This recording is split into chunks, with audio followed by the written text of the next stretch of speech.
setiap sujud sholat saya itu yang saya syukurin gitu. Nggak ada apa rezeki, hadiah gitu ya, berkah gitu yang paling besar lebih dari petunjuk hidayah ini, insya Allah gitu ya, mengembalikan kejayaan Islam gitu ya, itu insya Allah jadi semangat gitu ya. Mungkin kita nggak sampai gitu ya melihat kejayaan Islam kembali gitu, tapi saya selalu ingat kisah semut itu yang uh, membawa setetes air sekedar untuk semoga itu bisa dinilai berada di pihak orang beriman. Allah memperhitungkan hal sekecil apapun kebaikan yang kita lakukan, semoga itu dinilai kebaikan, dinilai pahala oleh Allah gitu ya, juga menjadi apa wasilah ya nanti kalau misalnya nanti kita boleh diizinkan gitu ya bertemu Allah dan Rasulnya. Saya Karissa Grani, ibu dari 3 anak, lahir sudah di Jakarta, tapi ayah sudah meninggal itu di Sukabumi Parungkuda, kemudian ibu itu kelahiran Malang. Agama sebelumnya saya Kristen Protestan, tuh Ustaz. Alhamdulillah 15 Maret 2020 lalu kembali ke Islam. Mungkin itu Pak Ustaz. Oke, Masya Allah nih perkenalannya. Jadi ibu dari Malang, ayah tadi dari Sukabumi Parungkuda, Sukabumi. tapi kelahiran Jakarta juga. Kelahiran Jakarta juga. Bisa ketemu orang Malang ya. Iya, Kalau sekarang tinggal di Jakarta juga ya berarti ya? di Sekarang tinggal? Srengseng, Jakarta Barat. Oh, Iya. Srengseng. Oke, Jakarta Barat. Oke, kalau mungkin pertama bisa diceritakan dulu nih dokter, untuk kehidupan atau aktivitasnya dulu sebelum memeluk agama Islam dulu, kesibukannya apa, aktivitasnya apa gitu dokter. Monggo bisa Iya. diceritakan. Ya waktu kecil, dari kecil tuh saya ingatnya itu memang sudah apa ya, kehidupan religius tuh emang kental banget gitu ya. Kalau mungkin di zaman saya tuh tontonan anak-anak tuh lagi Doraemon, Candy Candy nih hari Oh, Ahad pagi gini kan, Candy Candy, Doraemon gitu.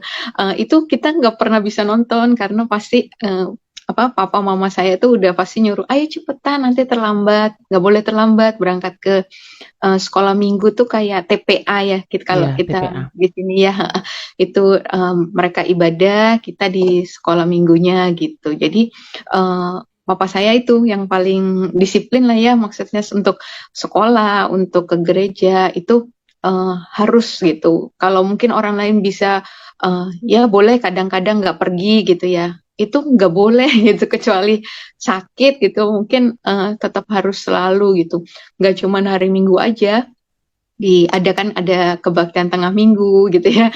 Istilahnya di kami waktu dulu Rabu Ceria segala Hmm. macam itu juga nggak boleh ketinggalan kayak gitu. Sampai remaja itu makin makin terlibat dalam banyak pelayanan lah ya, tugas-tugas gitu. Mungkin kalau kita sekarang tuh ada disuruh ikut ke pedalaman gitu ya Hmm. bareng gurunya kita, apa nyanyi gitu ya, walaupun suara pas-pasan ini itu ikut ke mana-mana kayak gitu. Terus juga kalau pelayanan di dalam gereja kan ada yang mengedarkan itu kantong persembahan, terus terima tamu gitu dan sebagainya, itu sudah dilibatkan gitu sampai remaja, sampai ketemu dengan mantan suami saya yang baru meninggal 16 Agustus kemarin itu juga di gereja gitu ya. Jadi beliau itu juga pelayan gereja yang suatu hari itu datang ke gereja saya gitu. Sebenarnya nggak satu gereja gitu, datang ke gereja saya seperti ini hari Ahad pagi, sorenya udah datang ke rumah gitu kan. Walaupun ya belum, saya kira bukan mau ketemu saya, empat bersaudara perempuan semua. Jadi Oh, biasanya orang kalau bertamu itu apalagi laki-laki ketemunya adik-adik saya gitu ya. Jadi saya pikir saya cuma bukain pintu, saya tinggal ke atas, saya belajar lagi kayak gitu ya. Ternyata beliau mau mau menemui saya gitu, dan eh, tapi sih kami baru menikah itu 7 tahun kemudian gitu ya, 7 tahun kemudian menikah dengan kalau bisa dibilang kalau istilahnya dulu tuh hamba Tuhan gitu ya. Jadi pelayan gereja mulai dari pemusik sampai akhirnya beliau ditabiskan jadi pendeta muda seperti itu. Jadi kebayang ya dari apa dari kecil sampai gede ya nggak jauh-jauh lingkungannya lingkungan gereja seperti itu. Nggak kebayang kalau hari ini tuh seperti sekarang ini gitu. Kayaknya nggak ada akses, nggak ada jalan gitu ya untuk bisa sampai kembali ke Islam kayak udah bener-bener ya jauh banget gitu, nggak kepikiran. Jangankan orang lain heran ya, saya sendiri aja heran Heran. gitu.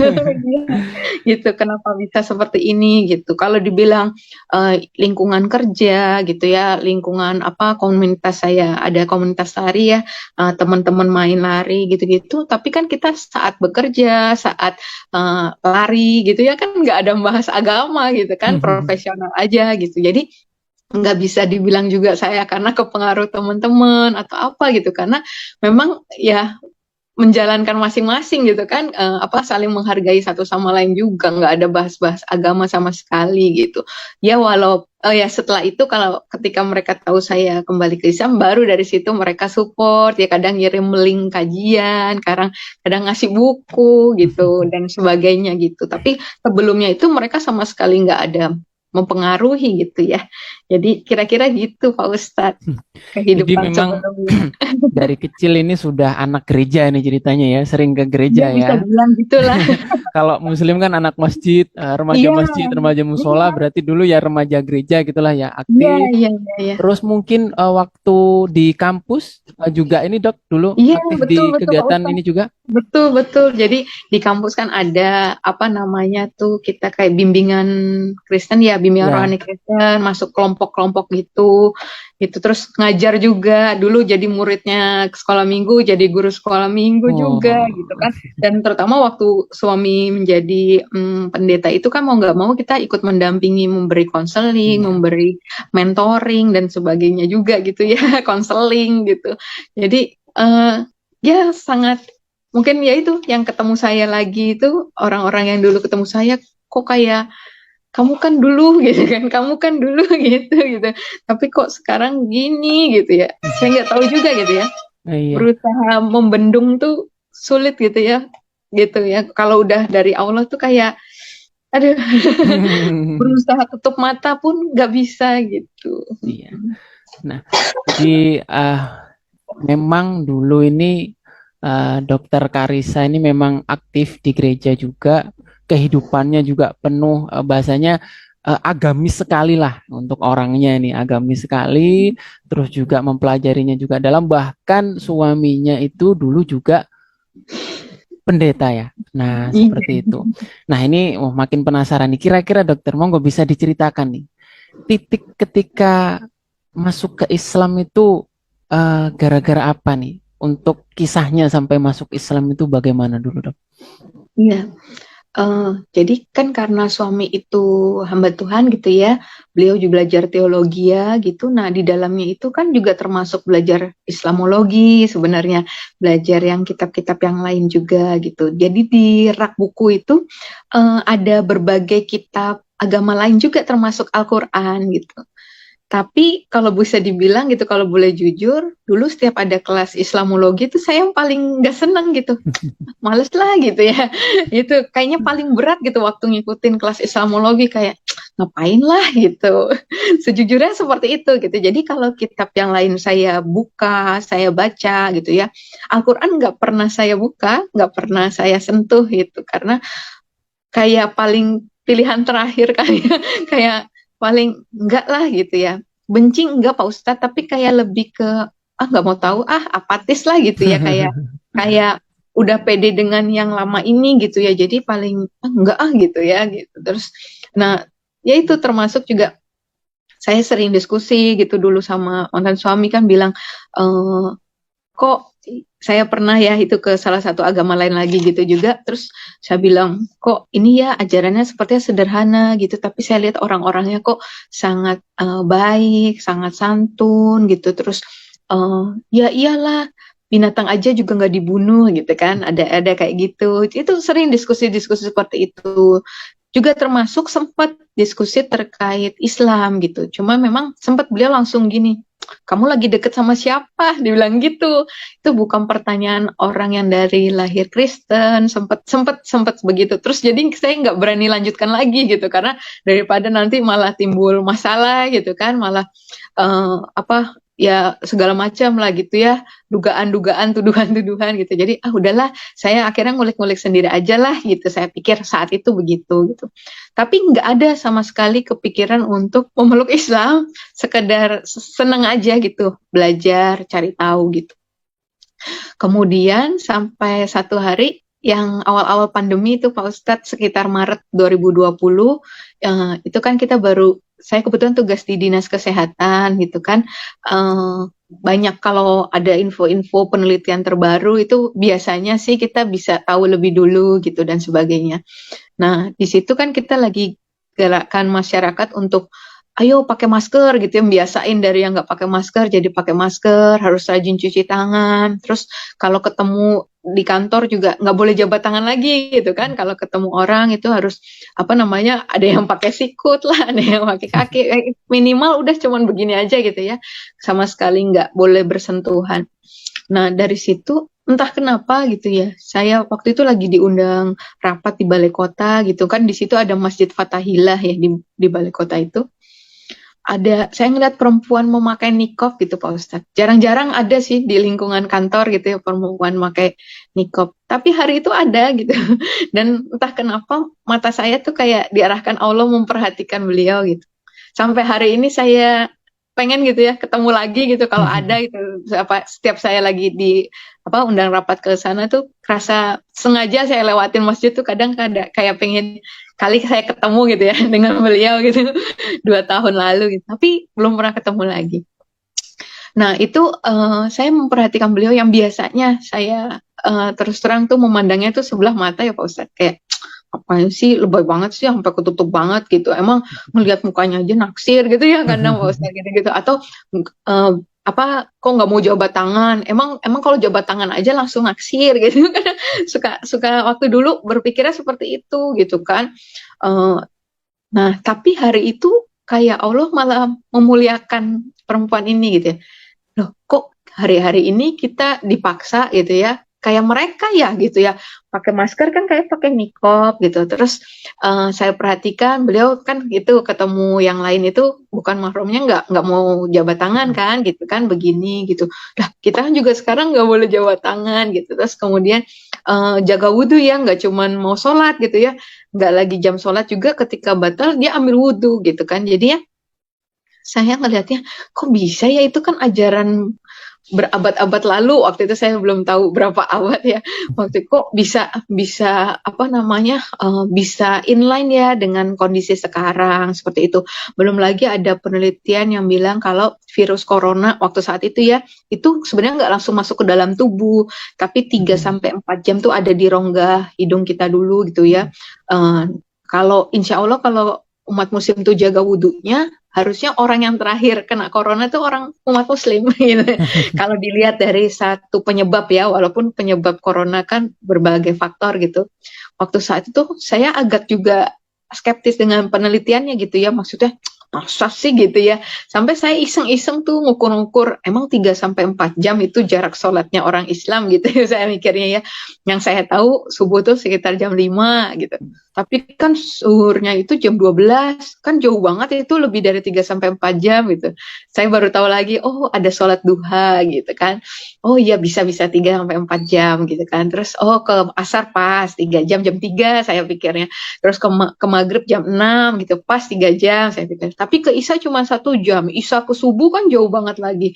Ternyata di antara isya dan subuh kan banyak sekali sholatnya ya. Mau sunat sebelum tidur, mau tahajud, mau hajat, mau tobat, mau witir gitu kan.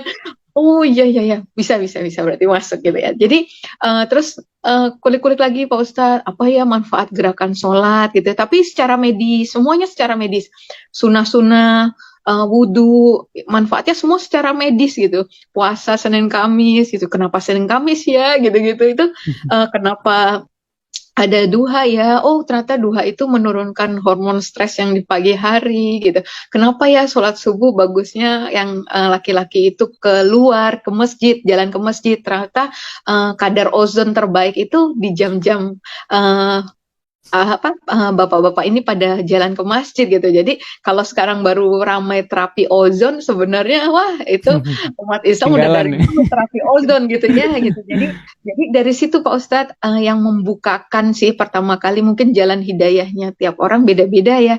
Nah saya karena latar belakangnya medis, mungkin itu yang dipilihkan Allah ya jalan hidayahnya gitu.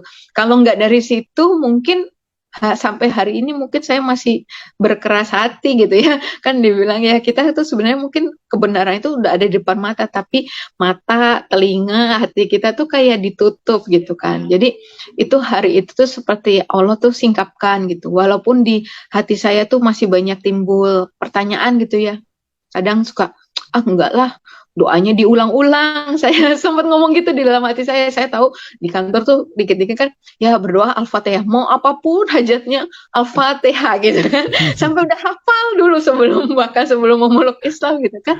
Cuman uh, di situ kayak Allah jawab lagi gitu. Terus kayak tahu zikir kan ada 100 kali, zikir berapa kali. Enggak kayak mantra gitu ya, sempat mikir gitu. Cuman kayak di hati tuh dijawab lagi terus Pak Ustadz gitu, kayak ada yang jawaban bahwa bukankah bumi ini juga berputar, semua ada hitung-hitungannya gitu ya, ketika meleset berapa derajat aja atau berapa second aja gitu kan, gimana pasti kan berantakan gitu. Jadi itu kayak terjawab semua yang enggak lah, tapi di lantai sholatnya kayak gitu, tapi dibalik lagi, tapi ya itulah di hadapan Allah, semua manusia apapun kedudukannya, berapapun kekayaannya sama gitu ya. Itu kemarin saya pulang alhamdulillah baru pulang dari umrah, Pak Ustadz Masya diberangkatin Allah. sama ibunya bos saya ngelihat pakaian ihram juga seperti itu ya, mau ras apapun ya, Hmm. mau hartanya sebanyak apapun mungkin ya, atau sesedikit apapun sama gitu ya. Baju ihramnya ya begitu aja, paling beda motifnya aja, ada yang agak kotak-kotak, ada yang agak bunga-bunga. Jadi Masya Allah gitu. Jadi ya kalau bisa dibilang itu yang tadinya saya memandang Islam seperti apa, hari-hari itu tuh seperti malah semakin dibuat terpesona gitu ya, makin terkagum-kagum gitu. Itu sekitar 2 mingguan Pak Ustadz, itu kegalauan-kegalauan itu. Jadi mulai ragu untuk melakukan yang lama, tapi mau lakukan yang baru cara Islam juga belum bisa, belum belajar gitu. Jadi mungkin bagi orang lain, 2 minggu sebentar banget gitu ya. Buat saya itu lama banget saat itu gitu, terasa lama sekali karena kan kita yang biasa beribadah yang udah otomatis ya, di depan muka ada makanan kita langsung Hmm. doa makan, mau keluar rumah langsung doa keluar rumah gitu ya, mau tidur langsung doa juga, dan itu sama sekali nggak saya lakukan yang sekedar itu gitu. Tapi ya itu jadinya kayak orang ketakutan, orang galau gitu ya, orang nggak percaya diri, takut ada apa di jalan, takut kerja salah gitu dan sebagainya gitu. Sampai nggak tahan lagi Pak Ustadz, itu akhirnya ngomong siapa bingung gitu, karena ini hal yang sensitif dan bisa berantakan. Saya tahu ini akan berantakan gitu ya kalau diteruskan gitu ya. Tapi udah berusaha bendung gitu. Udahlah, ya udah benar, udah bagus gitu. Tapi nggak usah dilanjutin lah gitu ya. Ada anak-anak lagi kan gitu kan. Orang mungkin dapat hidayah sebelum menikah gitu ya. Ini udah punya anak 3 gitu kan, cari masalah banget gitu. Terus akhirnya ya udah, akhirnya saya waktu itu belum tahu ada pergaulan Pak Ustadz, taunya ya apa namanya, ya bisa cerita sama siapa aja. Itu saya malah cerita sama di salah satu komunitas soleh itu ada yang laki-laki gitu, saya tahu di Instagramnya sering posting anaknya setoran hafalan. Cuma berdasarkan itu melihat soleh tidaknya gitu. Cuman ini kali kalau ini soleh gitu ya.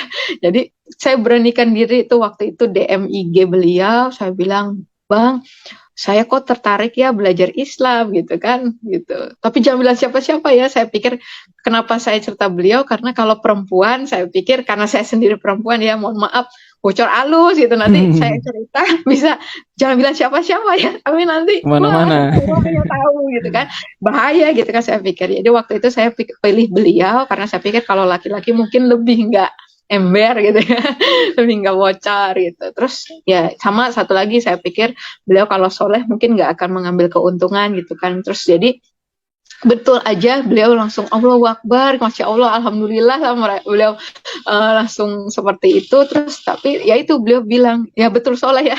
Jadi beliau langsung bilangnya tuh saya seneng banget gitu ya kalau kamu dibukakan seperti ini, tapi mohon maaf gitu ya, kamu gak bisa belajar atau tanya-tanya sama saya soalnya bukan mahram gitu kan. Kalau mau kamu coba deh browsing mualaf center gitu kan.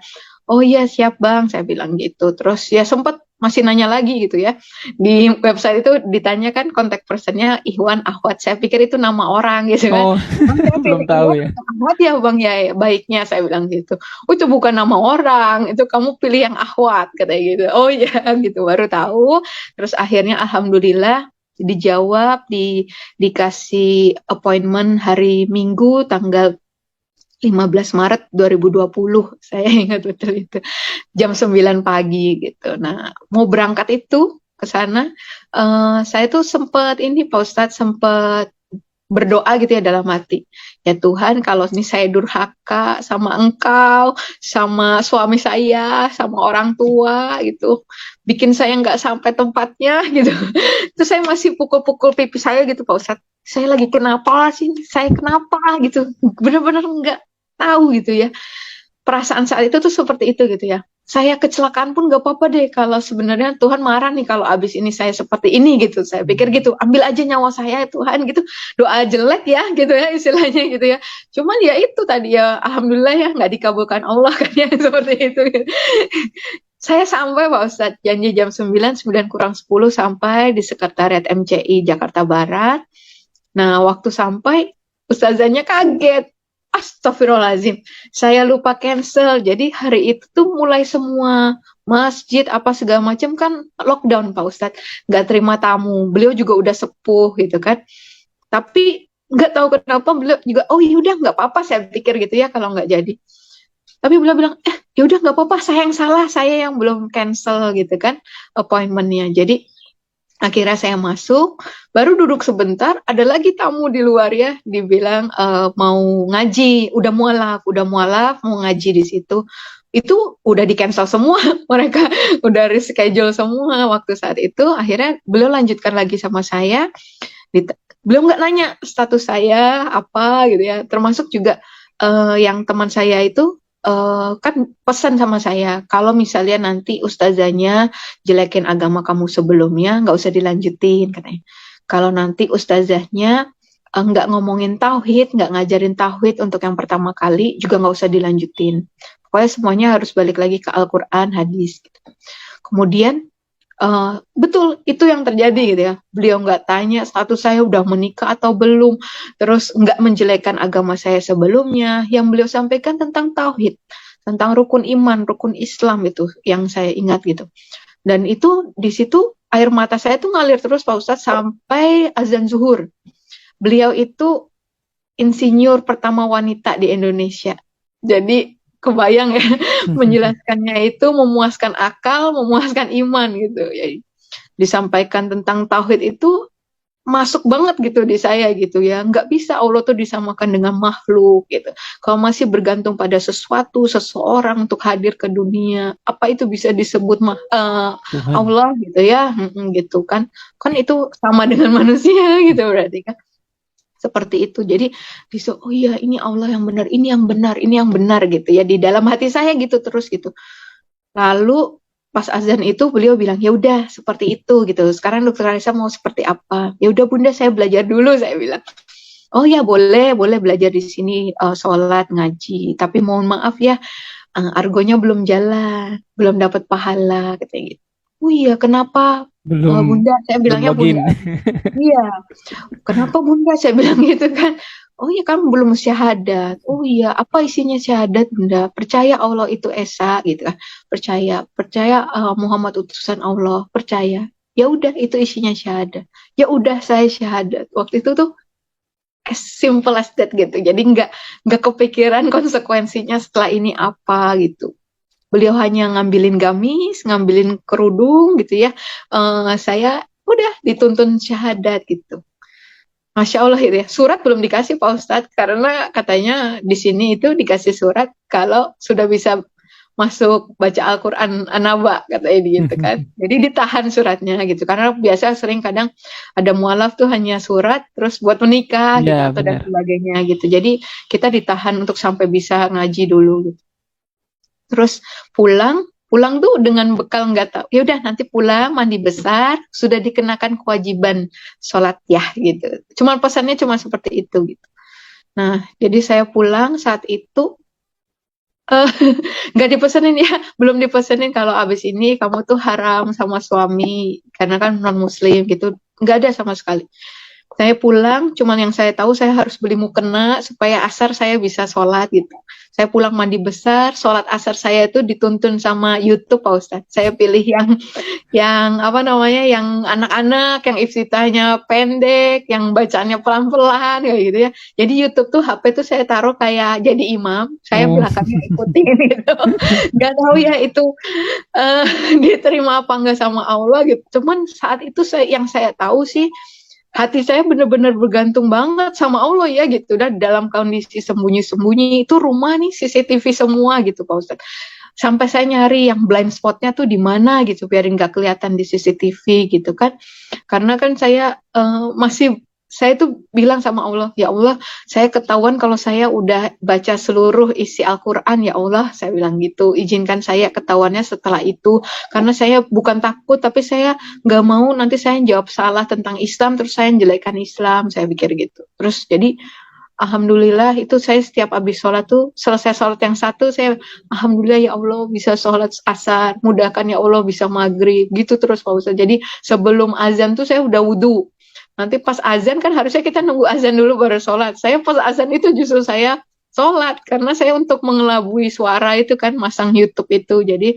saya sholatnya justru pas azan gitu pokoknya sebenarnya banyak kekurangan sih saat itu cuman saya sampai hari ini tuh masih sering membandingkan gitu ya eh, kualitas sholat saya dengan sholat saya saat itu gitu ya dalam kondisi sempit dengan kondisi lapang sekarang apa hati saya lebih berpaut sama Allah saat itu gitu ya dengan mungkin bacaan gerakannya jauh dari sempurna gitu ya dari syariat gitu dan sebagainya tapi saat itu yang saya rasakan betul seperti itu gitu ya begitu sebergantung itu pada Allah gitu sampai kalau ketahuan sampai saya ada apa-apa ya udah gitu yang penting saya mati dalam keadaan Islam gitu saat itu berpikir seperti itu dan betul juga yang tadi saya bilang ya Allah saya ketahuannya nanti setelah khatam Quran gitu ya betul nggak lama setelah itu bulan Maret kan kemudian nggak lama masuk Ramadan minggu ketiga itu saya alhamdulillah selesai terjemahannya Pak Ustadz belum bisa baca Arabnya kan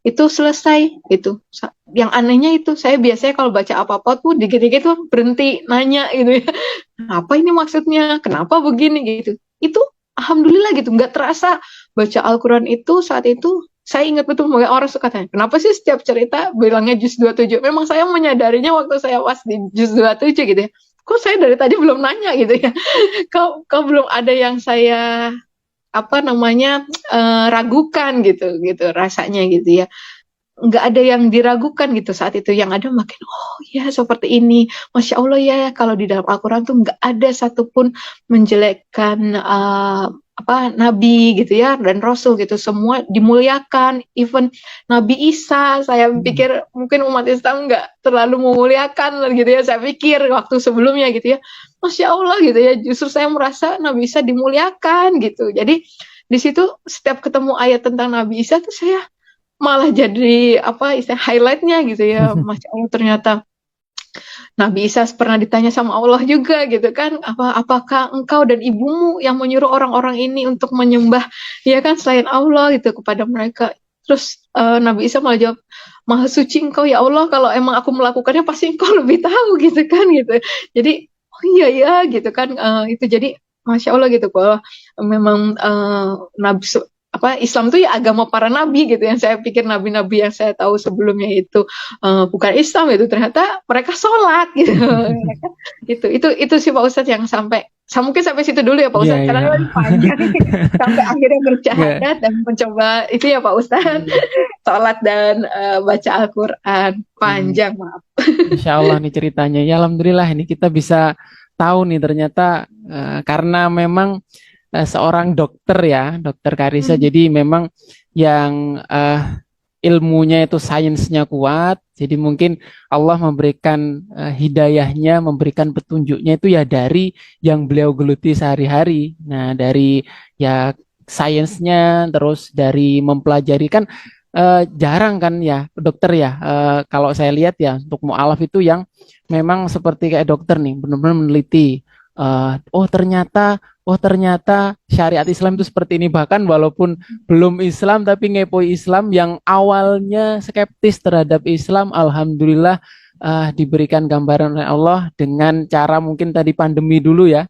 Nah, dengan Iya, pandemi dulu terus kepo ya karena dokter ya mungkin. Tapi mungkin juga banyak ya dok ya mungkin ya yang akhirnya mungkin ya yang muslim juga akhirnya makin taat karena corona, karena wah ternyata syariat Islam itu oleh Allah sudah didesain betul. semodern ini. Nah, bahkan kan dulu syariatnya dari 1400 tahun yang lalu oleh Nabi Muhammad, tapi ternyata masih ya bisa untuk sekarang, untuk Iya, bahkan nanti betul. sampai akhir zaman. Nah, itulah ini mungkin sangat menginspirasi ya bagi teman-teman di sini, bagi sahabat-sahabat Mu'alaf TV. Nah, bagi yang para muslim ini juga kita nggak boleh kalah nih dengan Dokter Karissa nih karena beliau saja ngepoin loh walaupun belum muslim dulu untuk hikmah-hikmahnya serta khasiat-khasiatnya, nah gerakan-gerakan sholat dan sebagainya. Nah tadi sampai syahadat ya dokter ya, berarti tadi waktu syahadat itu memang dalam artian sudah mulai mantap ya untuk masuk Islam dan tadi juga sudah proses belajar dan ya tadi ya ada embel-embel nggak ada pahalanya kalau ini terus akhirnya dituntun syahadat. Nah kalau perasaannya ketika ikrar syahadat itu gimana tuh dokter waktu itu? Ya, jadi waktu itu Pak Ustadz, mungkin kalau orang berpikir, masa sih cuma dijelasin tauhid, rukun iman, rukun Islam tuh langsung mantap gitu ya.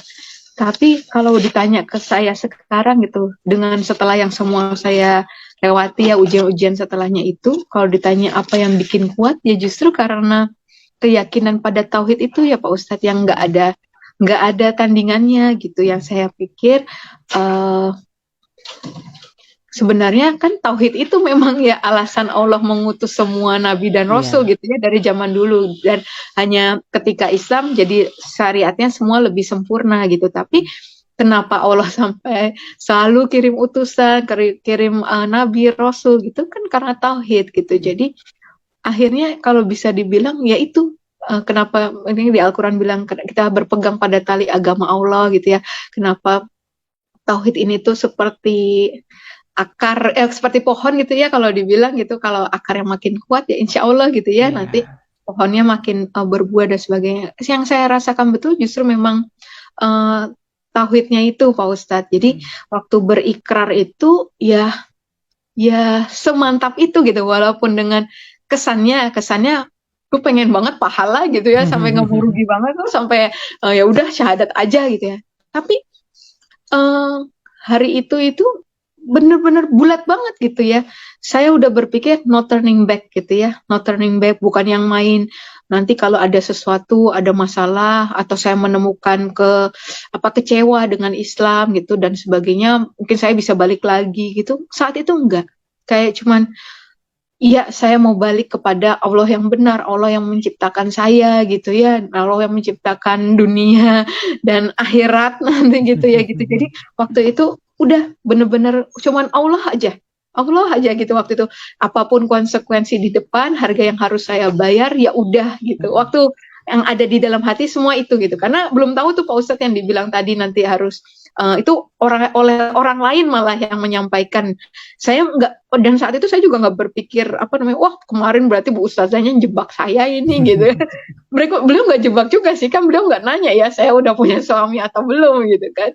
Jadi Nah, alhamdulillahnya saya nggak berpikir gitu sama sekali gitu. Ketika saya itu hari Ahad ya berarti saya syahadat, saya itu dikasih tahu saya hari Rabu tuh kan mulai ada WFH, WFO ya, baru masuk kantor lagi tuh hari Rabu. Itu saya, waduh, saya nggak mungkin nyalain YouTube di masjid kan ya kalau misalnya atau musola di kantor gitu kan, karena nggak mungkin kan karena belum belum bisa sholat itu. Berarti saya harus sholat jamaah. Sholat jamaah nggak bisa sama yang laki kan, harus sama yang perempuan gitu.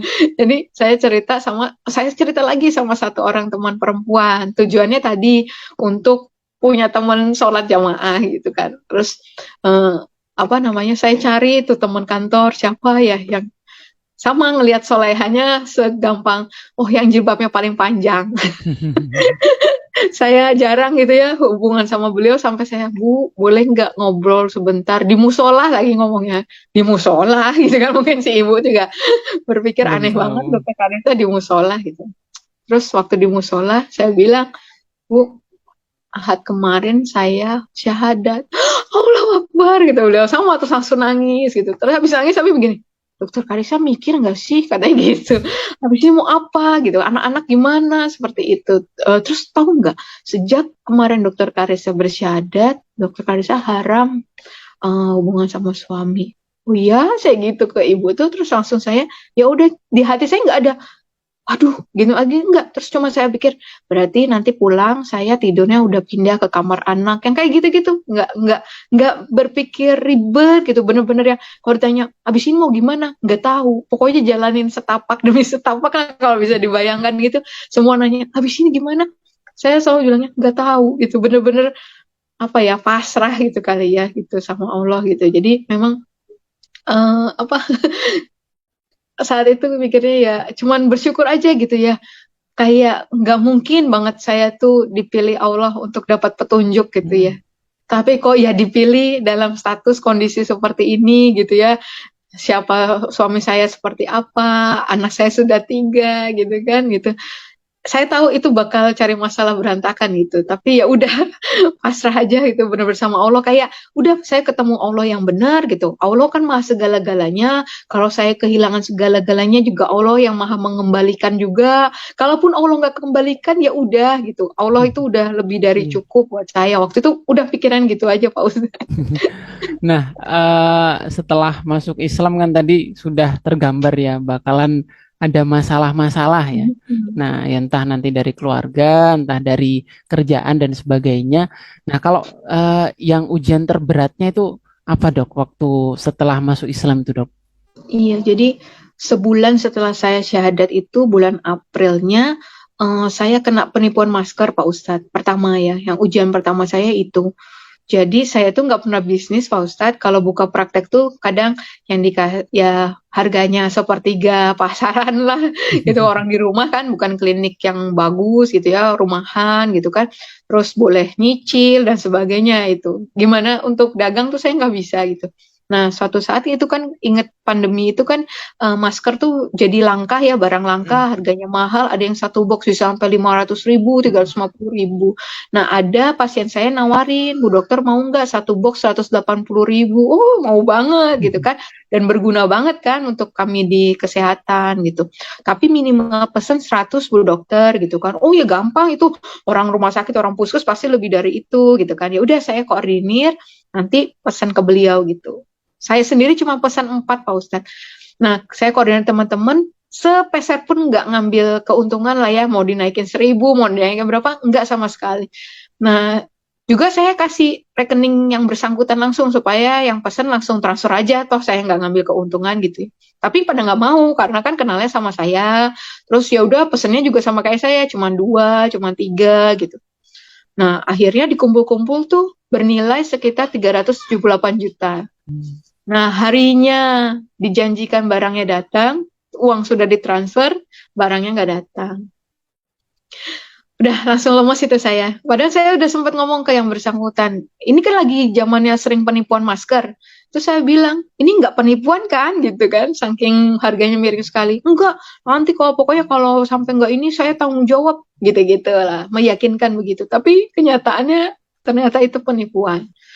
Gitu, jadi saya berasa bertanggung jawab harus mengembalikan uang orang-orang yang sudah transfer lewat saya gitu ya. Itu pun saat itu saya cuma berpikir, ya Allah, aku tuh nggak punya apa-apa, harta tuh nggak ada, uang segitu balikin nggak ada.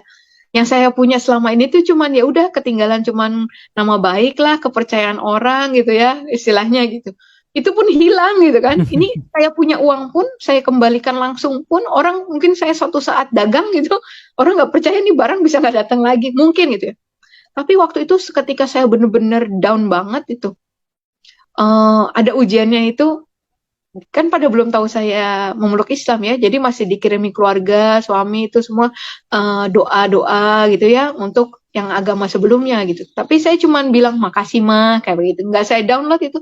Saya cuma baru tahu juga istighfar, cuma tahu doa Nabi Yunus gitu ya. Itu pun saya masih bertanya kenapa, kan di doa Nabi Yunus kan kita yang zolim gitu ya, Iya. kesannya kan saya yang terzolimi, tapi ya udah saya tetap aja doa Nabi Yunus gitu, la ilaha illa anta subhanaka inni kuntu minaz zalimin gitu ya. Tapi sambil dalam hati, kan saya yang dizolimin gitu ya. Tapi itu aja saya bertekad tetap itu gitu. Dan Masya Allah gitu ya, setelah itu pun pembantu saya itu sempat cerita gitu ya, Ibu saya tahu Ibu waktu itu Muslim gitu katanya, karena dia nyuci mukena yang bukan punya dia mungkin ya. Walaupun saya belum cerita, saya cuma doain semoga ibu kuat dapat ujiannya gitu ya. Alhamdulillah gitu ya. Akhirnya terlewati itu Pak Ustadz gitu. Saya udah pasrah. Saya minjem ke sana sini zaman pandemi gitu ya. Bawa sertifikat rumah juga bank nggak ada yang ngasih gitu ya. Kan pandemi gitu ya.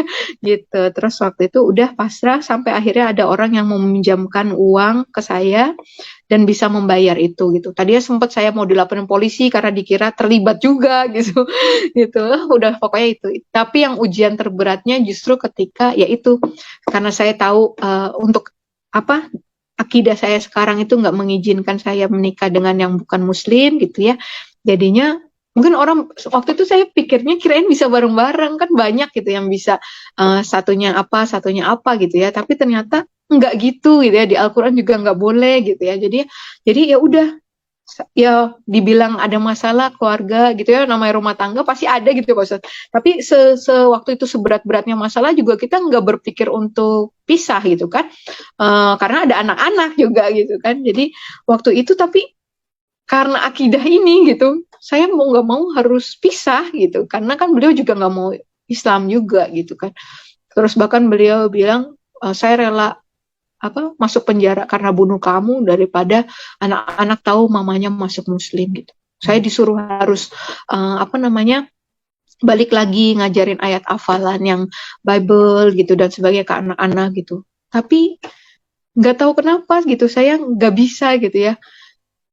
Alat sholat saya udah nggak ada gitu, saya pakai spray, pakai bed cover, saya tayamum gitu ya, kalau lagi sengaja di jam sholat tuh lagi di jalan gitu, saya tayamum gitu ya, sholat sambil kumpet-kumpet lah gitu, kadang dicolek sama pembantu saya di belakang, kayak dibilang, kayaknya saya diliatin suami gitu ya, di sebelah komat kamit mulutnya gitu ya, atau gimana gitu. Jadi ya itu sih yang ujian terberat, tapi waktu itu selalu saya balik lagi ke Al-Quran gitu ya. Waktu itu saya dapat 2 ayat gitu ya, waktu sangat ketakutan, sangat ujian-ujian itu, Quran surat Fusilat, Quran surat 41 ayat 30 sampai 32 yang dibilang sesungguhnya orang-orang yang berkata Tuhan kami ialah Allah gitu ya, dan meneguhkan pendiriannya gitu. Maka malaikat-malaikat akan berkata itu janganlah takut, janganlah bersedih hati, bergembiralah dengan surga yang dijanjikan bagimu gitu ya. Saya pikir tapi kan itu dalam surga. Dilanjutin di ayat selanjutnya, kamilah pelindung-pelindungmu di kehidupan dunia dan di akhirat gitu ya. Jadi di dunia sekarang pun juga udah dilindungi gitu ya, di dunia dan di akhirat gitu. Dan engkau akan mendapatkan apa yang kau inginkan dan apa yang kau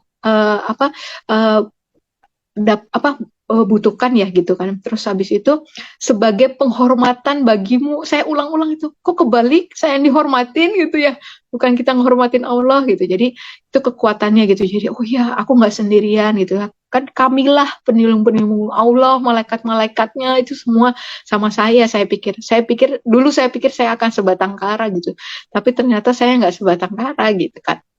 Karena kan tahu cerita mualaf biasanya kayak gitu. Terus ternyata itu, terus waktu saya paling berat ninggalin anak-anak gitu ya, berpikir pasti efek perceraian nanti ke anak-anak gitu ya. Tiba-tiba dapat Quran surat Sabah ya, Quran surat 34 ayat 37. apa, dan bukanlah hartamu atau anak-anakmu yang mendekatkan engkau kepada kami gitu, tapi orang-orang yang melakukan kebajikan yang akan mendapat balasan berlipat ganda dan mereka aman sentosa di tempat-tempat yang tinggi atau dalam surga. Udah, habis itu mantep. Jadi sepanjang itu proses itu gitu kan, ikhlas kalau hilang suami, hilang anak sekalipun, itu yang paling berat mungkin untuk seorang ibu gitu ya. Itu waktu itu ikhlas gitu. Kalau tapi dengan satu syarat itu, zikir tuh nggak pernah berhenti, nggak pernah lepas gitu. Saya berhenti zikir sedikit aja, itu langsung pikiran setan tuh masuk gitu. Dibilang kamu perusak kebahagiaan anak-anak, kamu yang merusak keluarga ini, menghancurkan keluarga inilah segala macam. Tapi ketika saya berpikir, semua itu beralih jadi kamu yang membuka jalan untuk keluargamu bisa masuk surga, insya Allah gitu-gitu, yang malah sebaliknya seperti itu Pak Ustadz, kira-kira dua ujian terberatnya. Oke, Masya Allah nih. Kalau kita dengarkan cerita beliau ini mungkin ya kita tergambar ya. Nggak semua orang bisa menjalaninya seperti beliau Dokter Karisa ini yang tetap berpegang teguh pada Al-Quran. Nah, waktu itu yang ngasih tahu itu siapa Dok? Waktu ya tadi kan ayatnya ini ada ayatnya ini tuh waktu itu yang ngasih tahu siapa Dok? Ininya. Enggak. Enggak ada yang ngasih Oh, enggak tahu. dikasih tahu. Jadi kalau habis tahajud nunggu subuh tuh saya baca Al-Quran. Pokoknya ada waktu sedikit saya baca Al-Quran. Di Oh, kantor saya bawa Al-Quran gitu. Jadi itu waktu yang fusilat itu saya dapatnya waktu tahajud mau ke subuh gitu. Saya buka dapat ayat itu ya gitu. Jadi Allah. Masya Allah gitu ya. Maksudnya saya kan nggak tahu isinya Heeh. Al-Quran gitu. Tapi Allah sendiri kayak menjawab gitu. Setiap saya ragu, saya takut, dapat itu. Waktu saya ragu nih ya, saya berpisah atau enggak ya sama bapaknya anak-anak kayak gitu. Itu terus nanti efeknya ke anak-anak itu dapat lagi Quran, buka gitu Quran surat Sabah gitu. Ya Allah. Gitu Pak Ustadz. Berarti Jadi memang dari eh, awal. walaupun tadi dibilang sendiri ya, cuma ternyata Allah menunjukkan Iya, kepada hambanya kalau memang Allah itu membersamai hambanya dan betul, malaikat-malaikat pun juga mendoakannya, Masya Allah. betul, betul. Ini Karena, ya kita sebagai yang muslim dari lahir juga pasti eh, kepikiran nih dokter. Nah, kita mungkin untuk baca Qur'annya nggak seintens sekarang dokter Karisa. Terus tadi ketika ada masalah mungkin nggak langsung ya, nggak langsung ke Qur'an, mungkin malah curhat kemana-mana. Itu kan juga sebagai pelajaran juga buat kita. Pertama memang harus kita kembalikan lagi ke Al-Quran. Insya Allah Allah selalu membersamai kita. Nah, kalau sekarang ini anak-anak gimana dokter? Sudah tahu untuk ininya Islamnya sudah. dokter? Oh iya, sudah tahu Pak Ustadz. Jadi eh, saya tuh suka GR, pandemi itu diciptakan buat saya sama anak-anak, karena waktu itu saya ingat betul waktu itu eh, saya sempat berpikir waktu itu habis dari kantor polisi ya, saya dijemput sama polisi untuk bikin BAP KDRT, terus di visum di rumah sakit Pelni. Itu sempat pas lawyer sama teman-teman jemput saya di kantor polisi, itu sempat bilang, habis ini mau gimana gitu kan, anak-anak ada di mana, katanya lawyer saya, di rumah, saya bilang gitu. Terus habis itu ya udah, ayo kita jemput, jangan nanti ambilin ya waktu di pengadilan, saya bilang gitu. Gak bisa katanya si pengacara, walaupun nanti yang buat kamu ya di bawah 12 tahun ikut ibunya, tapi kalau dia lagi sama bapaknya juga kita nggak bisa main ambil aja katanya gitu kan. Terus oh gitu, ya udah coba ya saya tanya Mbak di rumah, saya bilang anak-anak Bapak lagi apa? Ternyata suami saya ketiduran gitu kan. Terus ya udah Mbak sekarang keluar sama anak-anak, nggak usah bawa apa-apa. Jadi anak-anak tuh dengan pakaian rumah itu dijemput sama teman-teman saya, sama saya di ujung gang rumah gitu ya, dengan pakaian tidur, sendal jepit. Ternyata saya dibawa ke Pondok Pesantren Umi Irena Handono. Saya nggak kepikiran tuh pas saya pikir saya mau dibawa ke kontrakan, ke kosan gitu ya. Tapi ya itu, Masya Allah, sampai keluarga, mantan suami semua juga mengira tuh saya udah merencanakan ini sedemikian rupa gitu. Karena terlalu sempurna gitu ya. Padahal sama sekali nggak direncanakan gitu. Apa namanya, jadi kami datang di pondok pesantren itu, anak saya bertanya terus dalam perjalanan kita mau kemana, saya bilang nggak tahu. Mami sekolah aku gimana? Iya, nanti nggak tahu gitu juga. Itu terus habis itu, Mami seminggu lagi kan aku ulang tahun. Iya, nanti ya gitu. Nanti kalaupun belum bisa kasih hadiah, belum bisa merayakan, nanti kalau udah aman, Mami janji tetap akan rayain gitu-gitu. Cuma bisa gitu Pak Ustadz. Tapi ternyata waktu sampai pondok pesantren, saya kaget juga gitu ya. Dari yang belum kenal Islam sama sekali langsung masuk pesantren kan gimana gitu ya Pak Ustadz gitu kan. Takut saya nggak bisa, takut anak-anak nggak bisa gitu. Dengan pakaian saya juga masih pakai dress waktu itu setengah betis, lengan tiga perempat gitu ya. Rambut ya pasti masih terurai gitu kan. Terus masuk ke situ, dan itu pertama kalinya mungkin anak-anak melihat saya sholat gitu gitu. Jadi apa namanya, dan saya pikir mereka akan shock, akan stres dan sebagainya gitu ya dengan perubahan yang drastis itu. Tapi masya Allah gitu, betul-betul di tangan Allah ya. Termasuk sekolah pertama kalinya online itu di situ gitu. Itu posisi di Sentul Pak Ustadz. Sekolah anak-anak di Jakarta gitu. Kalau untuk PP kan agak nggak Iya, mungkin buat jauh. anak-anak ya. Kalau saya kerja mungkin masih bisa gitu. Tapi kalau untuk anak-anak gitu ya, jarak 5 menit aja ke sekolah aja udah mepet banget itu dia berangkat dari rumah gitu. Itu agak susah gitu. Apalagi kalau jarak jauh gitu. Tapi ternyata alhamdulillah kok sekolah online gitu. Jadi mereka nggak ketinggalan ujian, nggak ketinggalan sekolah gitu. Terus juga sempat sih Pak Ustadz itu anak-anak tuh saya sempat tuh seminggu pertama kita tuh mandi nggak ganti baju karena belum ada baju buat kita gitu ya. Sampai anak-anak bilang, Mami kok kita mandi nggak ganti baju? Iya nanti ya tunggu dikasih, nunggu nunggu pemberian orang gitu kan. Terus habis itu apa namanya, anak-anak tuh mungkin ya itu nggak sadar gitu ya, stresnya nggak sadar. Jadi mereka tuh nggak tidur Pak Ustadz sampai jam 3. Berarti kan saya lebih nggak tidur lagi karena udah jam 3 udah tahajud, udah subuh kita pasti udah mulai semuanya lagi kan. Itu terus itu berjalan seminggu, mereka makan nggak habis, yang kecil nggak minum susu, nggak buang air besar, mohon maaf. Itu sampai kayak gitu, sampai saya sempat mau nyerah itu. Kalau di sana kan abis subuh biasanya zikir pagi, terus Umi Iren ada kultum gitu ya. Itu selesai kultum tuh saya curhat gitu. Umi, Ica galau, apa Ica zolim sama anak-anak ya? Ica bilang, Ica bawa dalam kondisi yang nggak jelas seperti ini, kan nggak tahu sampai kapan waktu saat itu harus ada di situ gitu kan.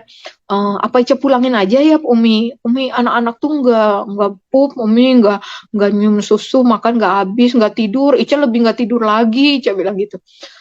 Tapi alhamdulillah tuh sehat gitu ya di sana tuh, padahal kondisi seperti itu gitu kan.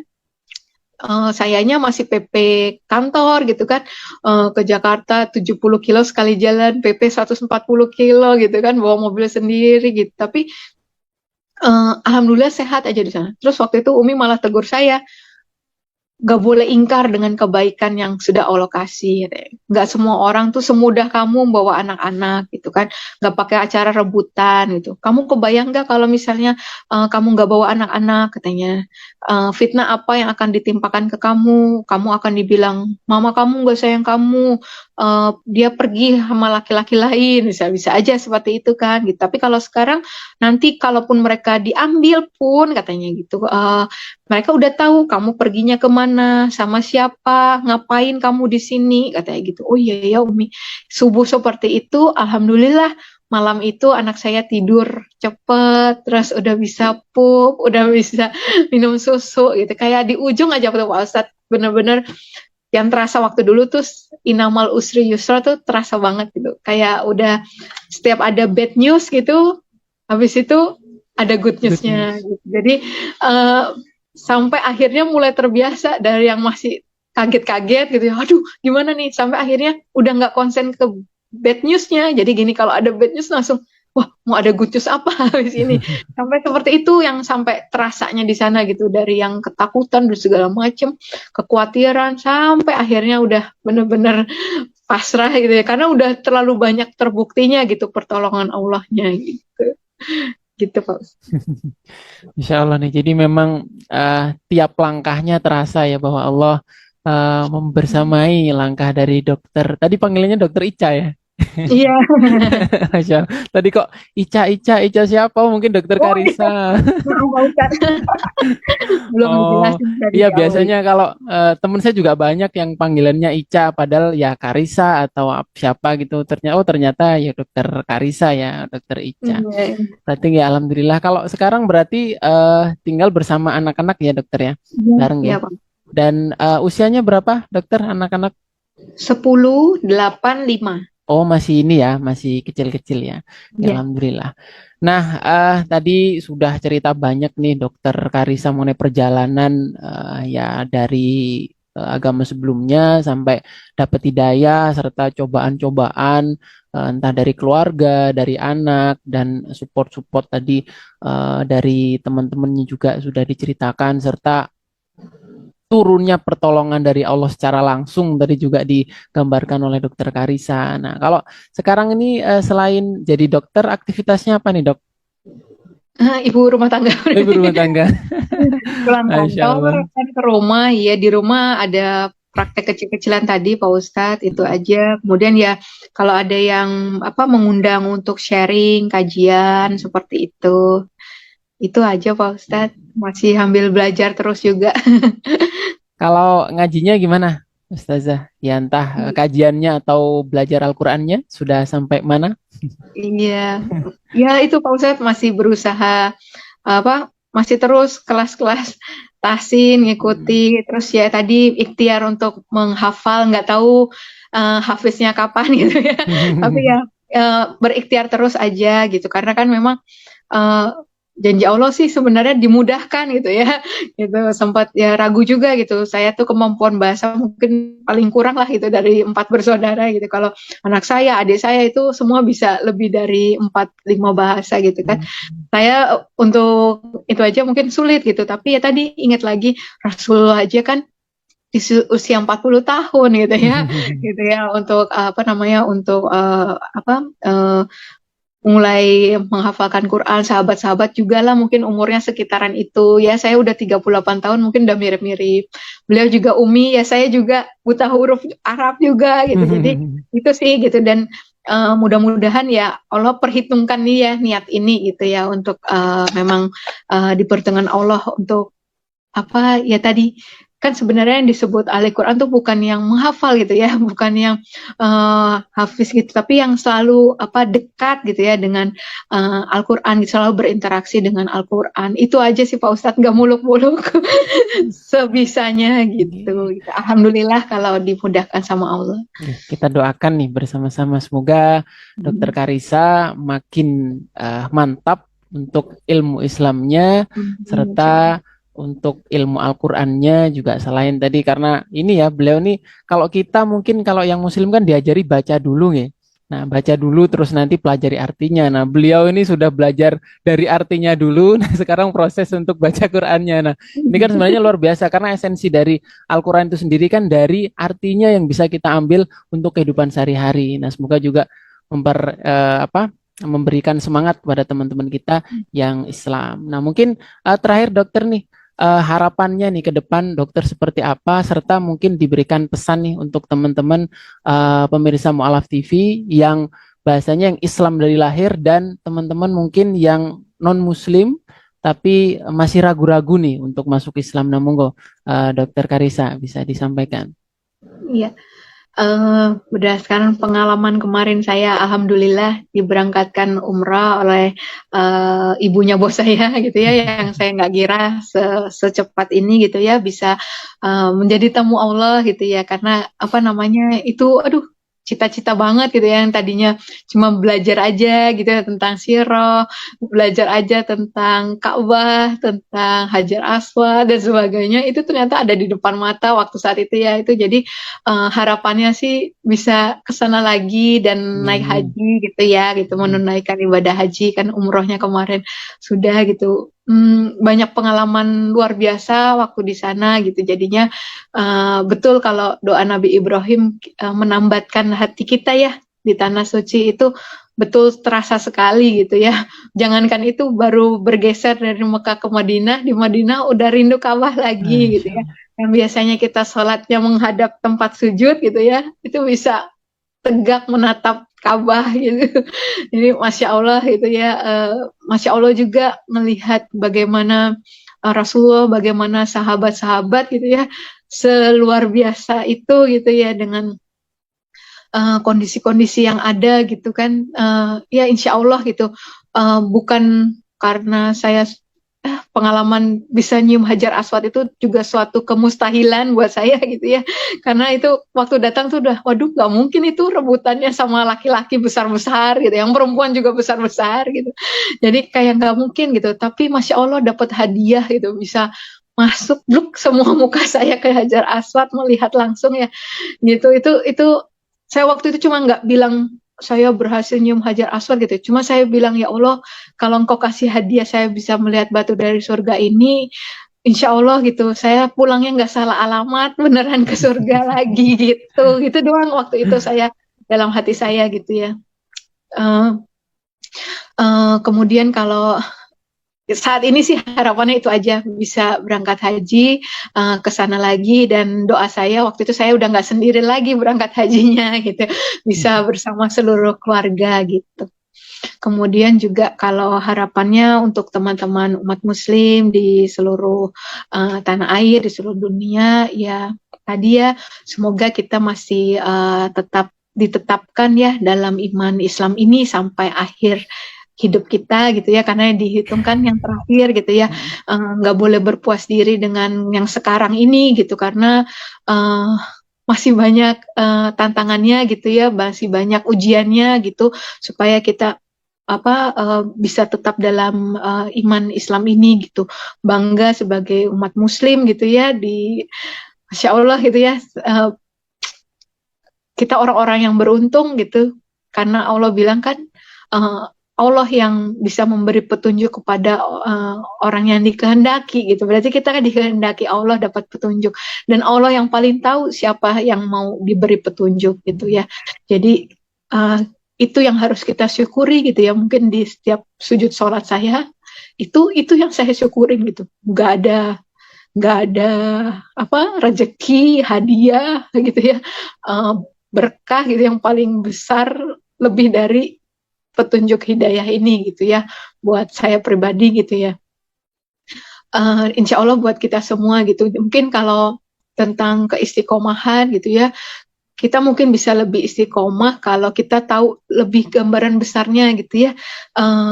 Kalau kita cuma berpikir untuk kepentingan diri sendiri, hal yang sempit, hal yang kecil, mungkin kita gampang untuk berputus asa, kita gampang nyerah gitu.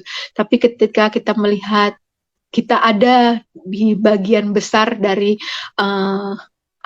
insya Allah gitu ya, mengembalikan kejayaan Islam gitu ya, itu insya Allah jadi semangat gitu ya. Mungkin kita nggak sampai gitu ya melihat kejayaan Islam kembali gitu, tapi saya selalu ingat kisah semut itu yang uh, membawa setetes air sekedar untuk semoga itu bisa dinilai berada di pihak orang beriman, di pihak Nabi Ibrahim ya, untuk membantu memadamkan api yang membakar Nabi Ibrahim dari Raja Namrud itu gitu. Semoga seperti itu sih gitu ya. Mungkin kayak nggak ada artinya gitu yang kita lakukan sekarang gitu. Tapi insya Allah Allah menilai itu semua gitu sebagai kita menjadi bagian dari pihak orang-orang beriman gitu. Nggak peduli apa yang dinilai orang ke kita gitu. Tapi kita berpikirnya Allah memperhitungkan hal sekecil apapun kebaikan yang kita lakukan, semoga itu dinilai kebaikan, dinilai pahala oleh Allah gitu ya, juga menjadi wasilah ya nanti kalau misalnya nanti kita boleh diizinkan gitu ya, bertemu Allah dan Rasulnya, antara lain juga dibawa oleh hal-hal itu gitu ya, jadi saksi gitu. Seperti itu sih yang harapannya selalu pasti kita dan seluruh umat muslim di seluruh dunia gitu. Kemudian kalau untuk yang mungkin masih ragu ya, mungkin banyak sekarang yang udah menyadari kebenaran Islam gitu ya, nggak ada yang bisa diperdebatkan gitu lagi gitu ya, nggak ada yang diragukan lagi gitu. Tapi mungkin ada pertimbangan-pertimbangan yang menyulitkan untuk mengambil keputusan, karena banyak yang kadang DM saya seperti itu gitu, terutama yang kasusnya persis seperti saya ya, dapat hidayahnya ketika udah punya suami dan suaminya baik-baik saja, nggak ada kesalahan, anak baik-baik saja gitu. Gimana cara ninggalinnya ini gitu ya. Gitu kan, itu suatu hal yang betul-betul berat sekali ujiannya, saya rasakan betul itu kan. Apa namanya, mungkin kalau suaminya gimana-gimana atau keluarganya berantakan, mungkin mudah saja gitu ya meninggalkan gitu. Tapi kalau dalam keluarga harmonis harus meninggalkan karena Allah gitu ya, karena lebih memilih Allah gitu, itu yang mungkin berat gitu ya. Tapi tadi yakin saya tadi selalu, soalnya yang saya alami seperti itu gitu. Eh, Apa, selalu husnuzon billah gitu, berprasangka baik sama Allah, karena ya Allah melakukan sesuai prasangka hambanya gitu.